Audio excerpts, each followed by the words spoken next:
Yes! La Xbox One è ancora oggi una console fantastica, con accessori divertenti come il Kinect, un controller preciso come da garanzia Xbox, giochi divertenti ancora attuali. E in più può vantare della retrocompatibilità di un catalogo immenso con Xbox 360 ed è la prima versione di Xbox. Quello che potrebbe penalizzare l'Xbox One, così come la PS4, sono i tempi di caricamento, lunghi per i tempi attuali causati dalla mancanza di SSD, perché ai tempi della loro uscita i prezzi erano proibitivi. Visto il ribasso dei prezzi, quello che faremo oggi è installare un SSD su un Xbox One e capire se ne vale davvero la pena. Prima di iniziare lo smontaggio della console sarà bene collegarsi sul sito Microsoft per scaricare l'aggiornamento offline, necessario per il completamento dell'installazione dell'SSD. Ricordarsi in questo caso di seguire le istruzioni per la Xbox One originale. Sganciamo la piastra laterale e rimuoviamo il fermo. Andranno sganciati i blocchi interni per aprire la console. Solleviamo il case prestando attenzione al cavo flat al suo interno. Per lo smontaggio di qualsiasi Xbox è sempre necessario avere un cacciavite adatto, quello col buco al centro. Rimuoviamo il connettore di alimentazione, separiamo le viti per zona o per tipologia, procediamo alla rimozione delle altre schede, scolleghiamo i cavi a pressione facendo attenzione a non rompere tutto. Segniamo la posizione delle viti prima di svitarle e adesso possiamo svitare le viti. Una volta smontata la console, oltre a sostituire l'hard disk, procederemo anche con la pulizia e la sostituzione della pasta termica. Attenzione al connettore sotto il coperchio. Rimuoviamo l'unità Blu-ray. Per agevolare il processo possiamo rimuovere la scocca inferiore del case della Xbox. Stacchiamo i connettori dell'hard disk. Rimuoviamo l'hard disk. Svitiamo le viti e rimuoviamo la scheda anteriore. Segniamo con un pennarello anche le posizioni delle viti della piastra inferiore. E adesso possiamo svitare le viti. Rimuoviamo i fermi di blocco in plastica. Solleviamo la scheda madre dal suo alloggiamento. L'X-clamp andrà rimossa con uno strumento adatto oppure con un cacciavite, prestando la massima attenzione a non danneggiare nessun componente. A questo punto sarà possibile sollevare il blocco dissipatore e ventola. Questo è quello che rimane della pasta termica. La ventola andrà sbloccata dal dissipatore. Per la completa efficienza della Xbox, come di qualsiasi altra console, è importante la pulizia di ventola, dissipatore e sostituzione della pasta termica.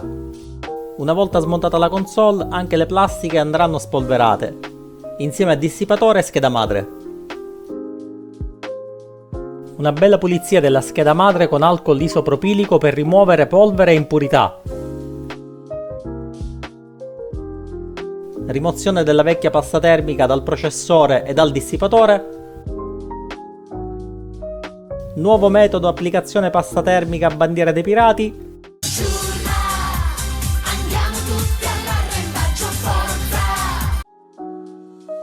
Spalmata metodo muratore bergamasco. Adesso possiamo reincastrare la ventola al dissipatore.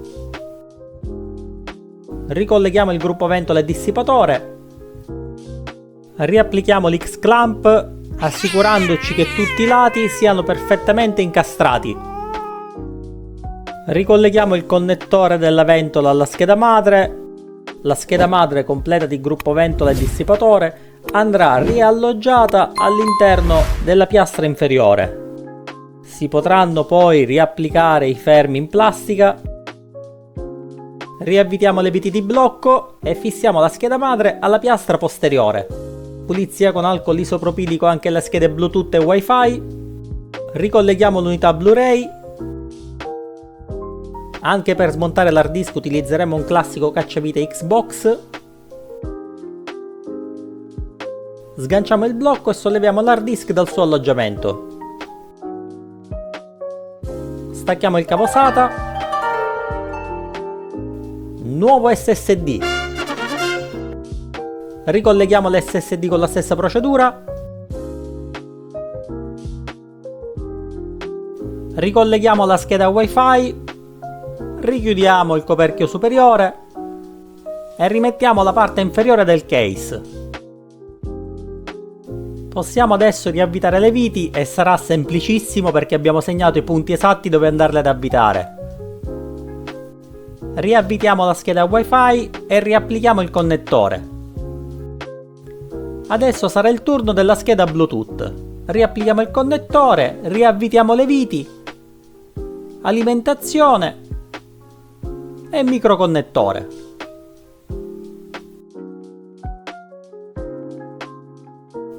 Prima di riaccendere e testare la console, inseriamo l'USB con l'aggiornamento di sistema offline al suo interno.